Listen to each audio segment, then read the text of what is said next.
Welcome to British Accent Podcast. Hey everyone!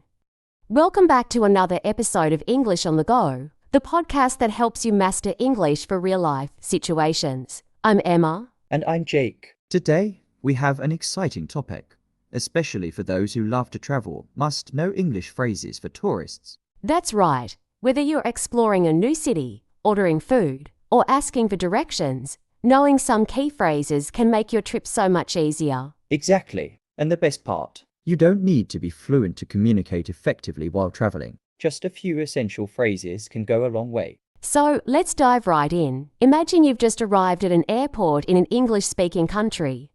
What's the first phrase you should know? Great question. One of the first things you might need to ask is, where is the baggage claim? Or, where can I find a taxi? Perfect. And if you're not sure where to go, you can say, "Excuse me, can you help me find the exit?" Oh, and don't forget about immigration. You'll probably hear, "What's the purpose of your visit?" A simple response would be, "I'm here for tourism," or "I'm here on vacation." Those are super useful. Now, what about checking into a hotel? What's a good phrase to know? Well, when you arrive at the reception desk, you can say, "Hi, I have a reservation under your name." And if you need something specific, you can ask, "Do you have free Wi-Fi?"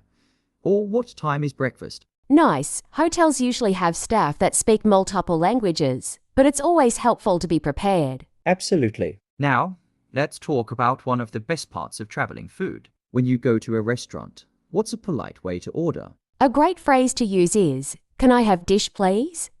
Or "I'd like to order dish." And if you have dietary restrictions, you can say, "Does this have nuts?" or "I'm allergic to seafood." That's super important. And if you're paying, you might ask, "Can I get the check, please?" Right. And what about shopping? If you're in a store, what's a good phrase to know? If you need help, you can say, "Excuse me, how much is this?" Or, "Do you have this in a different size?" And don't forget, if you're in a country that allows bargaining, you might want to ask, "Can you give me a discount?" Good one. Now, let's talk about transportation. If you're lost, what's the best way to ask for directions? You can simply say, "Excuse me, how do I get to location?" Or "Which way to the nearest subway station?" Great. And if you're taking public transport, you might need to ask, "Where can I buy a ticket?" Awesome. These phrases can really help make traveling easier and more enjoyable. Totally. Now, let's go over a few quick tips to sound more natural when using these phrases. One of the best ways to sound natural is to practice using these phrases in real-life situations. Try role-playing before your trip. Exactly. And don't worry about making mistakes. Most people will appreciate the effort. If you don't understand something, just say, "Can you say that again, please?" Or, "Can you speak more slowly?" That's a great tip. Another one is to listen to how native speakers use these phrases. Watching travel vlogs or listening to conversations in movies can help you get used to the way people actually speak. Yeah, and if you're feeling nervous, you can always prepare some key phrases on your phone. That way, you'll have them handy when you need them. Absolutely. And one more thing, always be polite. A simple please and thank you can make a big difference when interacting with people. 100%. Manners go a long way, no matter where you are in the world. And if you ever feel stuck, just smile and use gestures. It's amazing how much you can communicate without words. That's so true. Traveling should be fun, not stressful. So just relax and enjoy the experience. And if you want to take it a step further, try learning a few cultural norms too. In some places, how you greet someone or ask for something politely can be just as important as the words you use. Right. Like in Japan, a little bow shows respect, and in some European countries, a handshake is common when meeting someone new. Small details like that can really help you connect with locals. Exactly. And speaking of connection, one of my favorite ways to practice is by chatting with locals whenever possible. Even just ordering food or asking for directions gives you great real-world practice. Yes, and if you're nervous, just remember that people are usually happy to help. Most won't expect you to be perfect. They'll just appreciate that you're trying. That's why confidence is key. Even if your grammar isn't perfect, just go for it. A friendly attitude makes all the difference. Totally. And one last tip: if you're traveling with friends, challenge each other to use English as much as possible. It's a fun way to stay motivated. That's a great idea. Making it a game can take away the pressure and make learning more enjoyable. And speaking of making it fun, another great way to practice is by immersing yourself in the environment. Try reading street signs, menus, or even advertisements in English. It helps you get used to the language in a natural way. And speaking of making it fun, another great way to practice is by immersing yourself in the environment. Try reading street signs, menus, or even advertisements in English. It helps you get used to the language in a natural way. Yes, and don't forget about technology. Translation apps can be useful, but try not to rely on them too much. Instead, challenge yourself to say things from memory first, and then use the app if you really need to. That's a smart strategy. It keeps your brain actively working in English rather than just copying and pasting translations. Exactly, and if you're staying in a place for a longer time, consider joining a local English-speaking tour or meetup. It's a great way to practice in a relaxed setting. Oh, I love that idea. Meeting new people while traveling and practicing English at the same time. That's a win-win. Right, plus, conversations with fellow travelers or locals can be way more engaging than just memorizing phrases from a book. Totally. And speaking of phrases, I think it's super useful to learn some polite expressions. Like, excuse me, could you help me? Or, I am looking for. Those little things make a big difference in communication. Yes, and if you're in a situation where you don't understand something, a simple "could you repeat that, please?" or "can you say that more slowly?" can be a lifesaver. Oh, and don't forget body language. Sometimes gestures and facial expressions can help get your message across even when words fail. Absolutely, travelers sometimes feel embarrassed about making mistakes, but the truth is, locals usually appreciate the effort. A smile and a little confidence go a long way. Couldn't have said it better. The key is to stay relaxed and have fun with it. English for travel doesn't have to be perfect, it just has to work. Exactly, and another great tip is to learn a few responses for common situations. Like, if someone asks, "How was your trip?" you can say, "It was amazing," or "It was a bit tiring, but I loved it."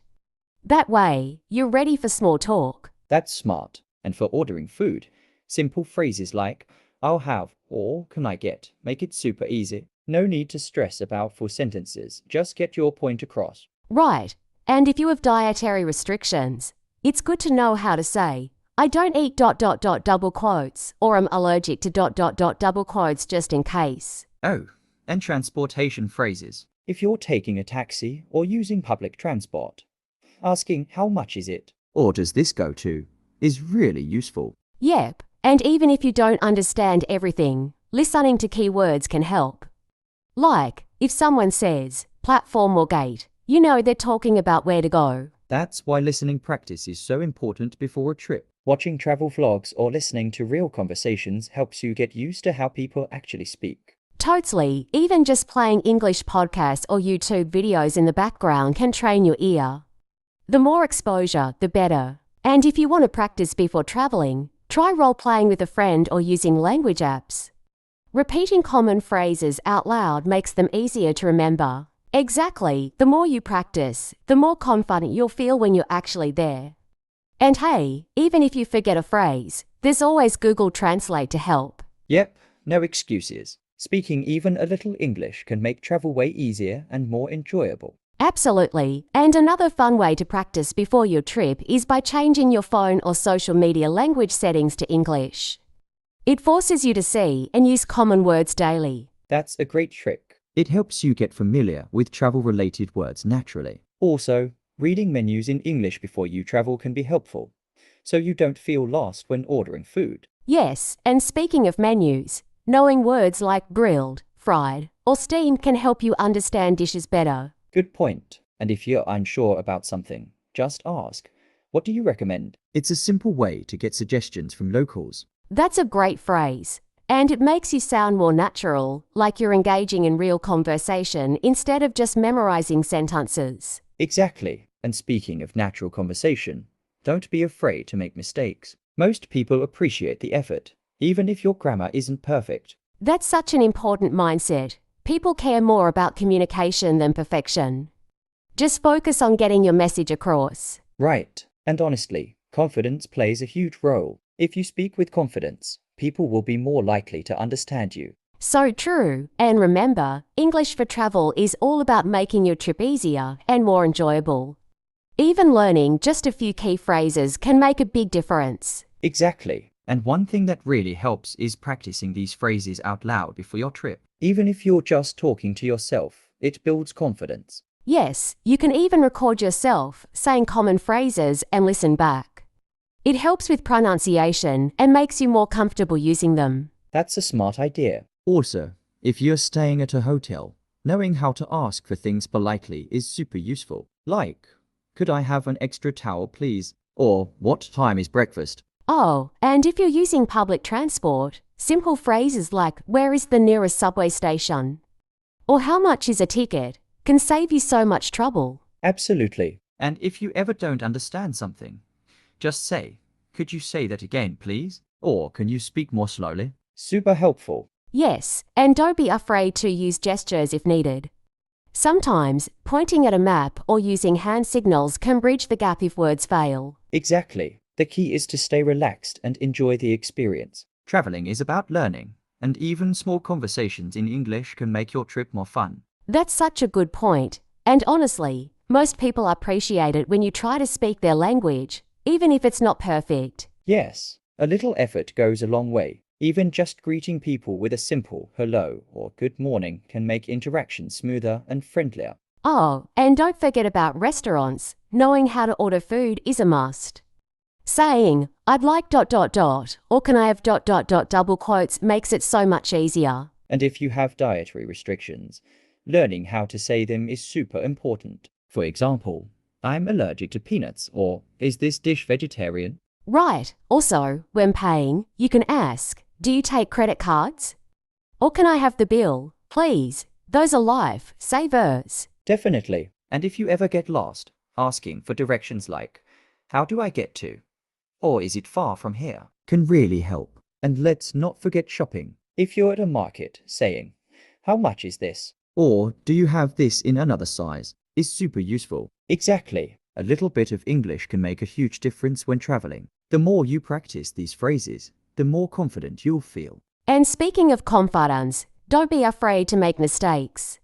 Most people won't judge you, they'll appreciate that you're trying. Exactly. And sometimes using gestures or pointing can help if you forget a word. Communication isn't just about words. Body language plays a big role too. Oh, that's a great point. Also, when you don't understand something, don't panic. Just ask, can you repeat that, please? Or can you speak more slowly? Yes. People would usually be happy to help. And if you're completely stuck, translation apps can be a lifesaver. Absolutely. I think another good tip is practicing before your trip. Try using these phrases out loud or even role-playing different situations. That's a great idea. You can also watch travel vlogs or listen to native speakers ordering food, asking for directions, and checking into hotels. Exactly. The more you expose yourself to real-life situations, the more natural it will feel when you're actually traveling. And remember, traveling is about experiences, not just perfect language skills. So enjoy the journey and don't stress too much. That's such a good reminder. I think a lot of people hesitate to speak because they're worried about getting everything right. But the goal is to be understood, not to be perfect. Exactly. And honestly, when you travel, you hear so many different accents and ways of speaking English. It's completely normal to mix things up a little. Right. Speaking of accents, have you ever noticed that people actually become more confident when they stop focusing on their accent and just speak? Yes. And the funny thing is, many native speakers find different accents interesting or even charming. So instead of worrying about it, just embrace it. Absolutely. Another practical tip, if you're going to a specific country, try learning a few words in their local language too. Even if you mainly speak English, a simple hello or thank you in their language goes a long way. That's a great idea. It shows respect for the culture and people will be even more willing to help you. Exactly. And back to English, another tip is to practice writing down some key phrases before your trip. Sometimes, when you write things down, you remember them better. Oh, that's a smart one. You could even keep a small notebook or use your phone to store useful phrases so you can check them anytime. Yes, and if you're really nervous, you can even practice speaking them out loud before you need to use them. Repetition helps so much. Absolutely. The more familiar the words feel, the more natural they'll come out when you actually need them. So, to wrap things up, traveling with English doesn't have to be stressful. Yes, just focus on key phrases. Practice speaking without fear, and remember that communication is about connection, not perfection. Exactly. And don't forget, most people will appreciate the effort you make, even if your English isn't perfect. That's right. So go out there, explore the world, and use your English with confidence. Thanks for joining us today. If you found this episode helpful, don't forget to subscribe and share it with a friend. And let us know what's your favorite English phrase when you travel. Drop a comment or send us a message. See you in the next episode. Bye for now. Bye.